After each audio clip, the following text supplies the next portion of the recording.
Salute Bharat.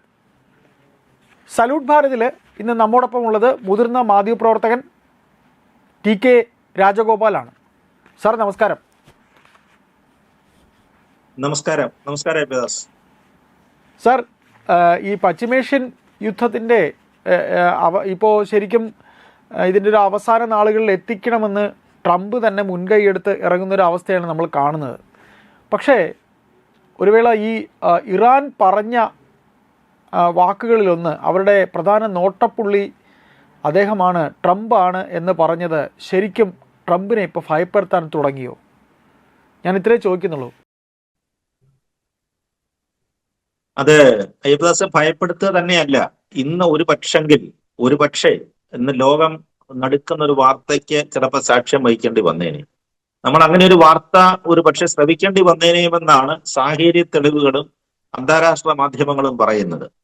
കാരണം American president Donald Trump ഇറാന്റെ നിത്യഭീഷണിയിലാണ്. അതായത് അവരുടെ പരമോന്നത നേതാവിനെ വധിച്ചപ്പോൾ മുതൽ അവിടെ പ്ലക്കാർഡുകൾ ഉയർത്തിയും അദ്ദേഹത്തിന്റെ ഭൗതിക ശരീരത്തിൽ തൊട്ട് പ്രതിജ്ഞ എടുത്തിരിക്കുകയാണ്. ഓരോ ഇറാനിയും ഓരോ ഷിയ മുസ്ലിമും പ്രതിജ്ഞ എടുത്തിരിക്കുകയാണ്, ഇതിന് ഞങ്ങൾ പ്രതികാരം ചെയ്തിരിക്കും. അമേരിക്കൻ പ്രസിഡന്റ്, അതേപോലെ തന്നെ ഇസ്രായേൽ പ്രധാനമന്ത്രി നെതന്യാഹു, ഈ രണ്ടു പേരുടെയും നമ്മൾ തിരുവനന്തപുരം ഭാഷയെ പറഞ്ഞ പുക കാണാതെ ഞങ്ങൾ അടങ്ങുകയില്ലെന്നുള്ളതാണ് അവരുടെ പ്രസ്താവന വന്നിരിക്കുന്നത്. അക്കാര്യം അക്ഷന്തവ്യ, കാരണം അവരെ സംബന്ധിച്ചിടത്തോളം അവർക്ക് അതിനപ്പുറത്തൊന്നുമില്ല. ഖമേനിയെ തവിട് പൊടിയാക്കി കളഞ്ഞു, അതിനപ്പുറത്ത് ഇനി അവർക്കൊന്നും നോക്കാനില്ല. അത് തന്നെയാണ്, അതിന്റെ തന്നെ സൂചനയാണ്. ഇത്രയും ദിവസം ഒരു യുദ്ധം ചെയ്ത് നിൽക്കുകയല്ലേ. അമേരിക്ക പോലെയുള്ള വലിയൊരു രാജ്യത്തോട്, ഇസ്രായേൽ പോലെയുള്ള ടെക്നോക്രാറ്റിനോട് ഒരു യുദ്ധം ചെയ്ത് നിൽക്കുന്ന സമയത്ത് അവര് ഇപ്പോഴും അവർക്കൊരു കുഴപ്പമില്ലെന്ന് തന്നെയല്ല, ഏതാണ്ട് പശ്ചിമേഷ്യൻ സാഹചര്യങ്ങൾ ഇറാൻ അനുകൂലമായിട്ട് മാറുന്നു എന്നാണ് ലോക റിപ്പോർട്ടുകൾ, അവിടെ നിന്ന് വരുന്ന ലോക വാർത്താ മാധ്യമങ്ങളൊക്കെ റിപ്പോർട്ട് ചെയ്യുന്നത്. ആ ഒരു സാഹചര്യമാണ്. ഇപ്പൊ നമ്മൾ സംഭവം പറയാം. ഇന്നലത്തെ സംഭവം എന്ന് പറഞ്ഞാൽ, ഒരു പക്ഷെങ്കിൽ അമേരിക്കൻ പ്രസിഡന്റ് ഡൊണാൾഡ് ട്രംപിന് ഇറാൻ പ്രഖ്യാപിച്ചിരുന്ന ആ ശിക്ഷ ഒരു പക്ഷെങ്കിൽ ഇന്നലെ നടപ്പാകുമായിരുന്നു നമ്മൾ സംശയിക്കണം. അമേരിക്കൻ പ്രസിഡന്റ് ആണെന്ന് ആലോചിച്ച് നോക്കണം. അദ്ദേഹം തുർക്കിയിൽ വന്നിരുന്നു കഴിഞ്ഞ ദിവസം.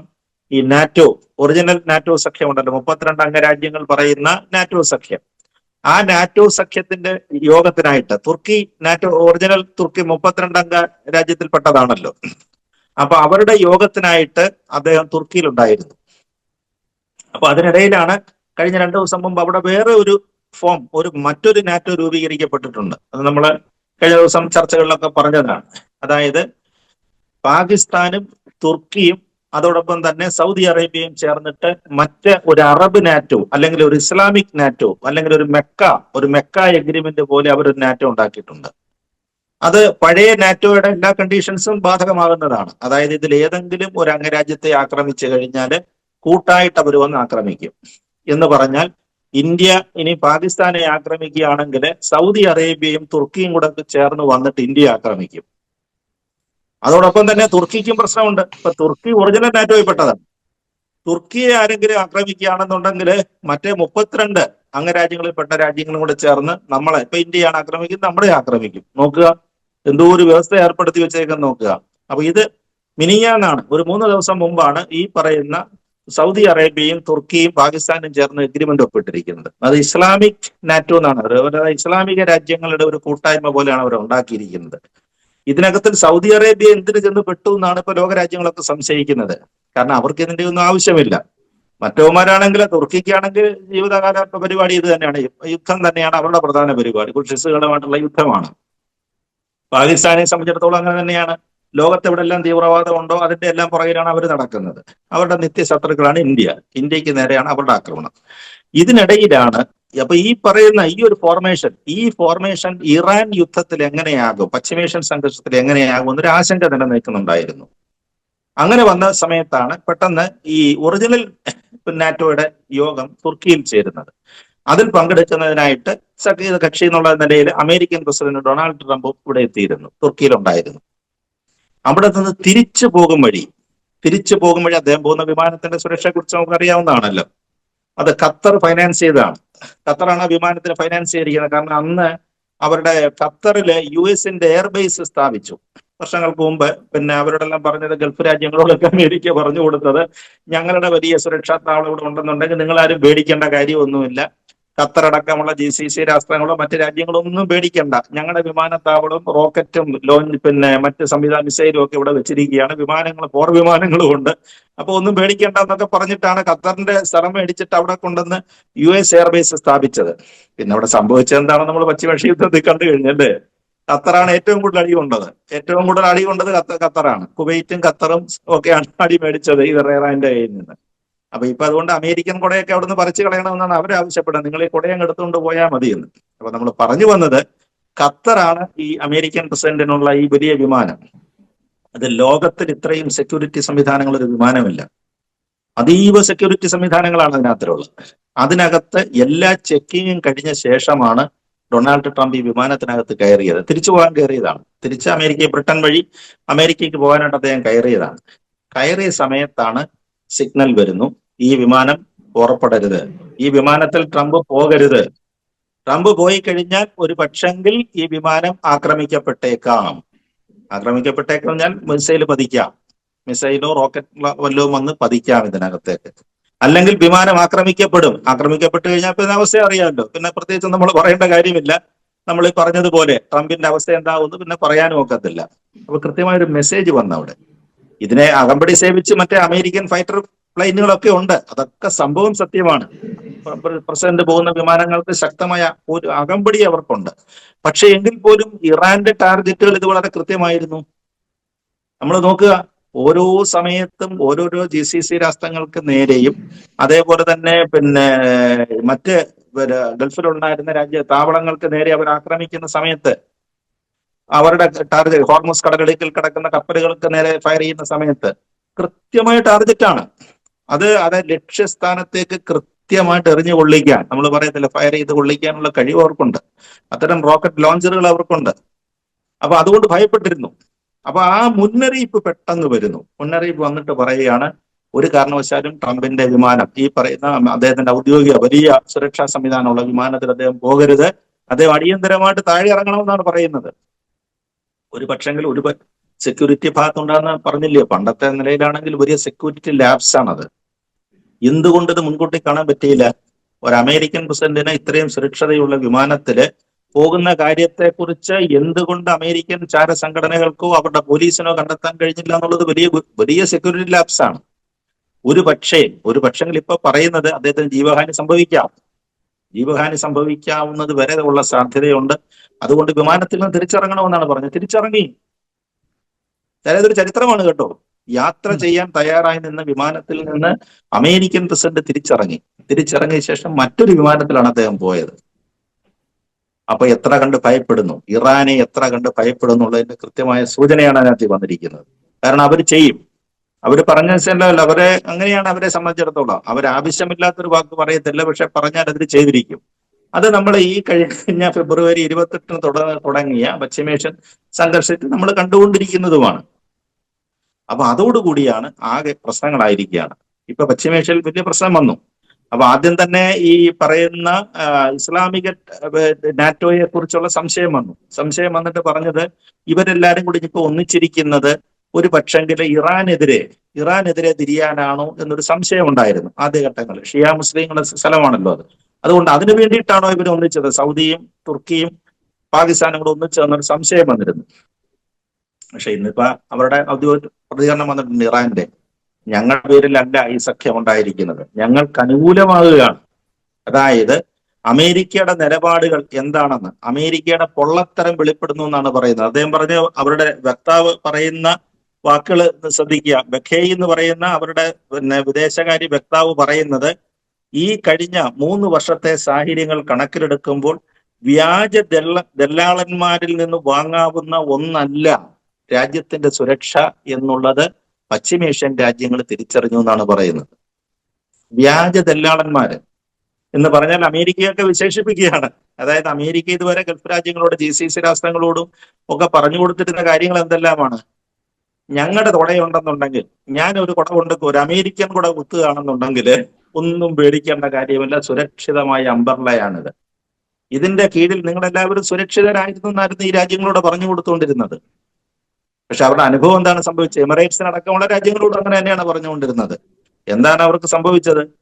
അമേരിക്കൻ കൂടെ ആദ്യം കുത്തിയിരുന്ന ഖത്തറാണ് ആദ്യം അടി മേടിക്കുന്നത്, അല്ലേ? അതെ. അമേരിക്കയെ സംബന്ധിച്ചിടത്തോളം അവർക്ക് നമുക്കറിയാവുന്നതുപോലെ പ്രകൃതി സമ്പത്തും എണ്ണയും കണ്ടിട്ട് മാത്രമാണ്, അല്ലാതെ ലോകം നന്നാക്കാനൊന്നും അവർ ഇറങ്ങിത്തിരിക്കത്തില്ല. അവർക്ക് അതിനകത്ത് എന്ത് ലാഭം ഉണ്ടാക്കാം എന്നുള്ളതായിരുന്നു അവരുടെ നയം. അതിനെ എക്സ്പോസ് ചെയ്ത് കാണിച്ചിരിക്കുന്നു എന്നാണ് ഇറാന്റെ വക്താവിന്റെ സൂചന വന്നിരിക്കുന്നത്. അതായത് ഈ ഫോർമേഷൻ, ഈ പറയുന്ന ഈ ത്രിരാഷ്ട്രങ്ങളുടെ ഈ നാറ്റോ ഫോർമേഷൻ ഒരു പക്ഷെങ്കില് ഈ പശ്ചിമേഷ്യൻ യുദ്ധത്തിന്റെ ഗതി നിശ്ചയിക്കുമെന്ന് കൂടിയാണ് ഇപ്പം വിശകലനം വന്നിരിക്കുന്നത്. തന്ത്രജ്ഞന്മാരെല്ലാം, രാഷ്ട്രതന്ത്രജ്ഞന്മാർ അതെല്ലാം തന്നെയാണ് പറയുന്നത്. അമേരിക്കയുടെ മേൽക്കൈ എല്ലാം നഷ്ടപ്പെടുന്നു. ഈ കരാർ വന്നതിന്റെ പിറ്റേ ദിവസം ഇന്നലെ ഇറാന്റെ പ്രസ്താവന വന്നത് കണ്ടില്ലേ? ഇന്നലെ ഇറാൻ പറയുന്നത് ഹോർമുസ് തുറക്കുന്ന പ്രശ്നമേ ഇല്ലെന്നാണ് പറയുന്നത്. ഞങ്ങളുടെ കണ്ടീഷൻസ് എല്ലാം അംഗീകരിക്കുന്നത് വരെ ഇനി അമേരിക്കൻ പ്രസിഡന്റ് അല്ല, ഇസ്രായേലിന്റെ നെതന്യാഹു തലയും കുത്തി നിന്നാലും ശരി, ഹോർമുസ് തുറക്കുന്ന പ്രശ്നമില്ല. അതിന്റെ സൈഡിൽ കൂടെ മറ്റേതോ റൂട്ടിൽ കൂടെ ഒമാൻ തീരത്തോടങ്ങാനും വല്ലോ പരിപാടി നടത്തി കഴിഞ്ഞാൽ ഏത് കപ്പലിനെ ആണെങ്കിലും ഞങ്ങൾ ആക്രമിക്കും. നമ്മുടെ കപ്പലിന്റെ നേരെ ഒരു ആക്രമണം ഉണ്ടായില്ലേ? നമ്മുടെ കപ്പലിന്റെ നേരെ ആക്രമണം ഉണ്ടായി. ഞാനൊന്ന് ഇടപെടുകയാണ് സാർ. അതായത് ഇതിപ്പോൾ ഇന്നലെ ഇത്തരത്തിൽ അദ്ദേഹം തിരികെ മറ്റൊരു വിമാനത്തിൽ കയറി ബ്രിട്ടൻ വഴി അമേരിക്കയിലേക്ക് അദ്ദേഹം പോയി, അമേരിക്കൻ പ്രസിഡന്റ്. സർ, ഇത് ശരിക്കും പിന്നെ അമേരിക്കൻ പ്രസിഡന്റിനാണ് ഇങ്ങനെ ഇത്തരത്തിലൊരു നോട്ടപ്പുള്ളിയായി അവർ വെച്ചിരിക്കുന്നുണ്ടെങ്കിൽ അവർ പറഞ്ഞിരുന്നു നെതന്യാഹുവിനെയും അവർ നോക്കുന്നുണ്ടോ എന്ന്.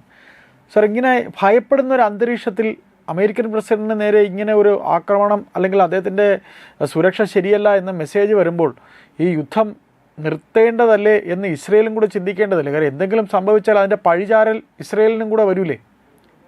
അതുകൂടെ പറയാം സാർ, അതുകൂടെ പറഞ്ഞുകൊണ്ട് നമുക്ക് സംസാരം അവസാനിപ്പിക്കാം. അത് ഇസ്രായേലിൽ നിന്നുള്ള വാർത്തകൾ കഴിഞ്ഞ ദിവസം ശ്രദ്ധിച്ചില്ലേ അയ്യപ്പദാസെ? ഇസ്രായേലിൽ നിന്ന് വരുന്ന വാർത്ത എന്താണ്? ഒക്ടോബറിലെ തെരഞ്ഞെടുപ്പിനായിട്ട് അവിടെ പാർട്ടികളെല്ലാം രംഗത്തിറങ്ങി. നെതന്യാഹുവും അദ്ദേഹത്തിന്റെ പാർട്ടിയും അദ്ദേഹത്തിന്റെ എതിരാളികളും രംഗത്തിറങ്ങി. എതിരാളികൾ ഇപ്പൊ നെതന്യാഹു തെരഞ്ഞെടുപ്പ് പ്രചരണത്തിലാണ് കേട്ടോ, തെരഞ്ഞെടുപ്പിന്റെ പ്രചരണത്തിലാണ്. ഇപ്പൊ നമ്മുടെ ഇവിടുത്തെ പോലെ മൈക്കേലും കാറയിലും പിന്നെ ജീപ്പയിലും ഒന്നും കയറി പോകുന്നില്ലെങ്കിലും അദ്ദേഹം തെരഞ്ഞെടുപ്പ് ഒക്ടോബറിലാണ് തെരഞ്ഞെടുപ്പ് അവിടെ നടക്കുന്നത്. അദ്ദേഹം അതിലേക്ക് ഇറങ്ങിക്കഴിഞ്ഞു. യുദ്ധം അങ്ങനെ ശ്രദ്ധിക്കുന്നില്ല. പക്ഷെ എതിരാളികളൊക്കെ പറയുന്നത് എന്തുകൊണ്ടാണ്? നിങ്ങൾ ഞങ്ങൾക്കെതിരെ പറഞ്ഞു, പക്ഷെ നിങ്ങളുടെ ജീവൻ നോക്കുക. എതിരാളികളായിട്ട് പോലും ഇസ്രായേലിലെ അദ്ദേഹത്തിന്റെ എതിർ പാർട്ടിക്കാർ പറയുന്നത് ഞങ്ങളുടെ കൂടെ ഞങ്ങൾ പോകുന്ന ഭാഗത്തൂടെ വരരുതെന്നാണ് പറയുന്നത്. വന്നു കഴിഞ്ഞാൽ അറിയത്തില്ല. കാരണം പൊതുവെ പൊതുസ്ഥലത്ത് ഇറങ്ങി അവിടുത്തെ ചാരസംഘടന അല്ല പ്രധാനികളെയൊക്കെ പറഞ്ഞയച്ചു എന്ന് പറയുന്നുണ്ടല്ലോ. മൊസാദ് പലരെയും പറഞ്ഞയച്ചു എന്ന് പറയുന്നു. ചാരസംഘടനയ്ക്ക് വേണ്ട രീതിയിൽ പ്രവർത്തിക്കാൻ ഇപ്പോൾ കഴിയുന്നില്ല എന്നൊരു വാർത്തയും വരുന്നുണ്ടല്ലോ. അയ്യപ്പദാസെ, ഭരണമാറ്റം വന്നു കഴിഞ്ഞാൽ മൊസാദ് എങ്ങനെയാണ്? ഇപ്പൊ നമ്മുടെ കേരളത്തിലെയൊക്കെ അവസ്ഥ, നമ്മുടെ പോലീസുകാരുടെ അവസ്ഥ ആലോചിച്ചാൽ മതി. ഇതുവരെ CPM അതിന്റെ ഭരിക്കുന്ന പാർട്ടിക്ക് വേണ്ടി എന്തും ചെയ്യാൻ തയ്യാറായി നടന്ന പോലീസ് സേനയാണ്, അല്ലേ? പക്ഷെ ഭരണം മാറിയപ്പോഴും അങ്ങനെയാണ്. ആരാണോ ഭരണത്തിൽ വരുന്നത് അവരുടെ ഫേവർ ചെയ്യാന്നുള്ളതേ ഉള്ളൂ മൊസാദിന്റെ ലക്ഷ്യം. അല്ലാതെ അവിടുത്തെ പ്രതിപക്ഷക്കാരെയോ ഭരണക്കുന്നവനാണ് പിന്നെ പിന്തുണയ്ക്കേണ്ട കാര്യമില്ല. നെതന്യാഹുവിന്റെ വിലയടിഞ്ഞ് നിൽക്കുകയാണെന്നുള്ളത് മൊസാദിന് കൃത്യമായിട്ട് അറിയാം. അവരത് മോണിറ്റർ ചെയ്യുന്നുണ്ട്. ഒരു പക്ഷെങ്കിൽ തെരഞ്ഞെടുപ്പ് ഫലം എന്താകും എന്നുള്ളത് പോലും മൊസാദിന്റെ കയ്യിൽ ഡേറ്റ ഉണ്ട്. ഇപ്പോഴും അവർക്കറിയാൻ പറ്റുന്നുണ്ട്, ജനങ്ങളുടെ പൾസ് അറിയാൻ പറ്റുന്നുണ്ട്. അത് ഇന്ന് ലോകത്തിലെ ഏറ്റവും വലിയ സംഘടന തന്നെയാണ്. അക്കാര്യത്തിൽ ചാരസംഘടന അവർ തന്നെയാണ്, അക്കാര്യത്തിൽ സംശയമില്ല. പക്ഷേ അവരുടെ നയങ്ങളും മറ്റേ തീരുമാനങ്ങളും ഒക്കെ അവരെടുക്കുന്നത് ആരാണോ ഭരണത്തിൽ വരാൻ പോകുന്നത്, അല്ലെങ്കിൽ ആർക്കാണ് സാധ്യത, അതിന്റെ അടിസ്ഥാനത്തിലേ അവർ ചെയ്യത്തുള്ളൂ. അവർക്കിനി 2 മാസം കൂടെ അല്ലേ? ഇതിപ്പം ഓഗസ്റ്റ് തീരെ പകുതി കഴിഞ്ഞിരിക്കുകയാണ്. കഷ്ടിച്ച് 2 മാസം 2.5 മാസം കൂടെ അവർക്ക് നെതന്യാഹുവിനെ ചുമന്നാ മതി. നെതന്യാഹു പറയുന്നത് 2.5 മാസം കേട്ടാൽ മതി. അത് കഴിയുമ്പോൾ ആരാണ് വരുന്നത് അവർക്ക് സൂചനയുണ്ടാവും. അതുകൊണ്ടാണ് പറയുന്നത്. അതുകൊണ്ടാണ് പിന്നെ മൊസാദിന് അത്തരം കാര്യങ്ങളിൽ ചില വീഴ്ചകൾ, അല്ലെങ്കിൽ അവർ മാറ്റി നിർത്തപ്പെടുന്നു, അല്ലെങ്കിൽ അവർ ഇത്തരം കാര്യങ്ങളിൽ നിന്ന് പിന്മാറുന്നു എന്നുള്ളതിന്റെ സൂചന വരുന്നതിന്റെ കാരണം, അയ്യപ്പദാസന്റെ ചോദ്യത്തിന്റെ കാരണം അത് തന്നെയാണ്. സാർ, അപ്പോൾ നമ്മൾ ഈ നമ്മുടെ സംസാരം പറഞ്ഞ് അവസാനിപ്പിക്കുമ്പോൾ നമുക്കൊന്ന് കൂട്ടിച്ചേർക്കാം. അമേരിക്കൻ പ്രസിഡന്റിന് എന്നല്ല, ഇറാൻ ആരെയൊക്കെ പറഞ്ഞോ അവരെയൊക്കെ ശരിക്കും അവർ ഭയപ്പെട്ടു തുടങ്ങി എന്ന് തന്നെ കരുതാമല്ലേ? കാര്യം ഇറാന് നഷ്ടപ്പെടാൻ ഒന്നുമില്ല. അതുകൊണ്ട് തന്നെ അവർ കണ്ണുമടച്ച് ഈ പറയുന്ന പോലെ എന്തെങ്കിലുമൊക്കെ പ്രവർത്തിച്ചാൽ അത് ലോകരാഷ്ട്രങ്ങളിൽ വൽ ഞെട്ടൽ ഉളവാക്കുന്ന സംഗതിയിലേക്ക് പോകുമോ? അതുകൂടെ പറഞ്ഞുകൊണ്ട് നമുക്ക് അവസാനിപ്പിക്കാം സാർ. തീർച്ചയായും അവർക്ക് നഷ്ടപ്പെടാനൊന്നുമില്ല എന്നുള്ളതല്ല ഈ ബസ്, അവർക്ക് എല്ലാം നഷ്ടപ്പെട്ടു. അവരുടെ പരമോന്നത നേതാവിനെ നഷ്ടപ്പെട്ടു. പിൻഗാമിയായിട്ട് വരുന്ന അദ്ദേഹത്തിന്റെ മകന്റെ ആരോഗ്യസ്ഥിതിയെ കുറിച്ചും വളരെ ഭീതിജനകമായ വാർത്തകളാണ് ഇപ്പൊ പ്രചരിച്ചുകൊണ്ടിരിക്കുന്നത്. മകൻ അത്ര കണ്ടീഷൻ അല്ല, ഒരു പക്ഷെങ്കിൽ തിരിച്ചു വരാൻ സാധിക്കത്തില്ലെന്നാണ് പറയുന്നത്. അങ്ങനെയൊക്കെയാണ് ഇപ്പൊ ഇറാൻ അവരുടെ സൈനിക നേതൃത്വം മറ്റേ പറഞ്ഞില്ലേ, അവരാണ് ഇപ്പൊ കാര്യങ്ങളൊക്കെ കൺട്രോൾ ചെയ്യുന്നത്, മറ്റു ഭരണങ്ങളല്ല. സൈന്യത്തിന്റെ ഏതാണ്ട് ഒരു കൺട്രോളിലാണ് ഇപ്പൊ അവിടെ കാര്യങ്ങളൊക്കെ പോകുന്നത്. സാർ, അപ്പൊ അമേരിക്ക അപ്പോൾ ഭയപ്പെട്ടു തുടങ്ങി അവർക്ക് അല്ലേ? അമേരിക്ക ഭയപ്പെട്ടു തുടങ്ങി ഭയപ്പെടുകയല്ല, എന്ന് തന്നെ. ആ ഭയപ്പെടുക എന്ന് തന്നെയല്ല, ജീവനിൽ നമ്മൾ പറഞ്ഞ ജീവനും കയ്യിൽ പിടിച്ചുകൊണ്ട് ഓടുന്ന ഒരു അവസ്ഥയിലേക്ക് ഒരു അമേരിക്കൻ പ്രസിഡന്റ് ഒരു വിമാനത്തിൽ നിന്ന് അദ്ദേഹം കയറി, എല്ലാ സംവിധാനങ്ങളോടും കയറി. അദ്ദേഹം കയറുമ്പോൾ നമുക്കറിയാലോ, വിമാനത്തിൽ നമ്മൾ സാധാരണക്കാരനൊരുത്തം കയറുന്നതിന് മുമ്പാണെങ്കിൽ 1 മണിക്കൂർ മുമ്പ് ചെക്കിങ്ങും മറ്റു കാര്യങ്ങളും ഒക്കെ കഴിഞ്ഞ് എല്ലാ സുരക്ഷാ ചെക്കിങ് കഴിഞ്ഞാൽ നമ്മളെ പോലുള്ളവരെ കയറ്റുന്നത്. അപ്പൊ ഒരു അമേരിക്കൻ പ്രസിഡന്റ് അദ്ദേഹം മാത്രം സഞ്ചരിക്കുന്ന ഒരു വിമാനത്തില് സെക്യൂരിറ്റി ലാബ്സ് പേടിക്കുന്നു എന്ന് പറഞ്ഞു കഴിഞ്ഞാൽ അതിന്റെ അവസ്ഥ എന്താണ്, ലോകത്തിന്റെ അവസ്ഥ എന്താണെന്ന് ആലോചിച്ച് നോക്ക്. അതാണ് അവിടെ സംഭവിച്ചിരിക്കുന്നത്. എന്തും തീർച്ചയായും സംഭവിക്കാം, നമുക്ക് എന്തും സംഭവിക്കാം എന്ന് കരുതുന്നിടത്ത് തന്നെ നിർത്താം. തുടർന്ന് മറ്റു വാർത്തകളുമായി ബന്ധപ്പെട്ട് തുടർന്ന് നമുക്ക് ഇരിക്കാവുന്നതാണ്. നന്ദി. Thank you sir.